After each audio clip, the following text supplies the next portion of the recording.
पावटा क्षेत्र के दौरे पर रहे। दौरे के दौरान राठौड़ ने पावटा पंचायत समिति परिसर में आयोजित दिव्यांगजन निशुल्क सहायक उपकरण वितरण समारोह में शिरकत की और इस मौके पर विराटनगर, शाहपुरा, कोटपुतली और पावटा पंचायत समिति के 173 दिव्यांगजनों को निशुल्क सहायक अंग उपकरण वितरित किए गए। कार्यक्रम में राठौड़ ने दिव्यांगजनों को MR किट, बैसाखी छड़ी, motorised tricycle, wheelchair, rollator tricycle, CP chair, कान की मशीन और कृत्रिम अंग वितरित किए। सांसद राठौर ने केंद्र सरकार की दिव्यांगजनों के लिए संचालित योजनाओं की जानकारी दी। उन्होंने कहा कि दिव्यांगजन अपने परिवार, समाज और देश के लिए सामान्य व्यक्ति से भी अधिक काम कर सकते हैं। दिव्यांगजनों ने विभिन्न प्रकार के खेलों में जीतकर विश्व में भारत का मान बढ़ाया है। उन्होंने कहा कि मोदी सरकार ने दिव्यांगजनों की ताकत को समझते हुए उन्हें व्यवहार से ही नहीं बल्कि कानून से भी मजबूत बनाया है। मोदी सरकार ने 1995 के कानून में लिखी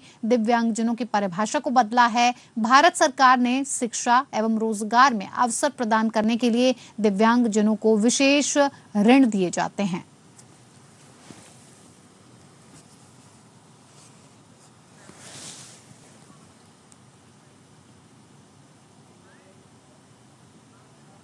तो वहीं भाजपा नेता अभिमन्यु सिंह राजवी ने कैबिनेट मंत्री प्रताप सिंह खाचरियावास के बयान पर पलटवार किया है। राजवी ने कहा कि प्रताप सिंह खाचरियावास ने कहा था कि भैरों सिंह शेखावत ने उनसे अंतिम समय में कहा था कि बीजेपी अब पहले जैसी बीजेपी नहीं रही। साथ ही वसुंधरा राजे के भ्रष्टाचार की भी स्वर्गीय भैरों सिंह शेखावत ने शिकायत की थी। एक परिवार में राजनीतिक लोग जब बढ़ जाते हैं और विचारधारा अलग अलग होती है तो कई बार ऐसी बयानबाजियां होती हैं। स्वर्गीय भैरों सिंह शेखावत की जन्मस्थली जैसी पवित्र भूमि पर ऐसा अनर्गल बयान देना बहुत ही शर्मनाक है। प्रताप सिंह के पिताजी लक्ष्मण सिंह को जन्म शताब्दी समारोह में नहीं बुलाने को लेकर कहा कि सभी आरोप झूठे हैं। मेरे बड़े भाई विक्रमादित्य ने फोन करके उन्हें आमंत्रित किया था और जिसके कॉल रिकॉर्ड्स हमारे पास मौजूद हैं। पूर्व उपराष्ट्रपति स्वर्गीय भैरों सिंह शेखावत की समाधि स्थल पर अनर्गल और झूठी बातें कह गई। प्रताप सिंह खाचरियावास ने ऐसी बहुत सी बातें कही जो कि सही नहीं है।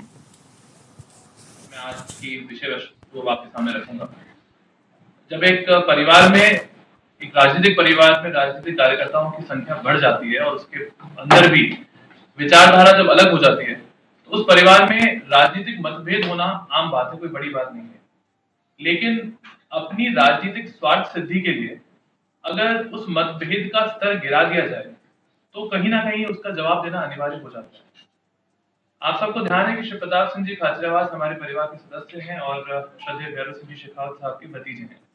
और कई बार ऐसी बातें बोल जाते हैं जिसका हमें लगता है कि कहीं ना कहीं हमको जवाब देना चाहिए। लेकिन पारिवारिक बात जो है वो स्तर में जो सामने नहीं आए उसको हम जितना हो सके दबाना चाहते थे। लेकिन आप सबको ध्यान है कि अभी 15 मई को खाचरियावास में भारतीय जनता पार्टी के द्वारा जो श्रद्धेय भैरव सिंह जी शेखावत साहब का जन्म शताब्दी वर्ष मनाया गया था, उस कार्यक्रम के भव्य और सफल आयोजन के बाद में मेरे पास किसी का मैसेज आया कि आप वो व्हाट्सएप पे कुछ वीडियो भेजा है, वो देखिए।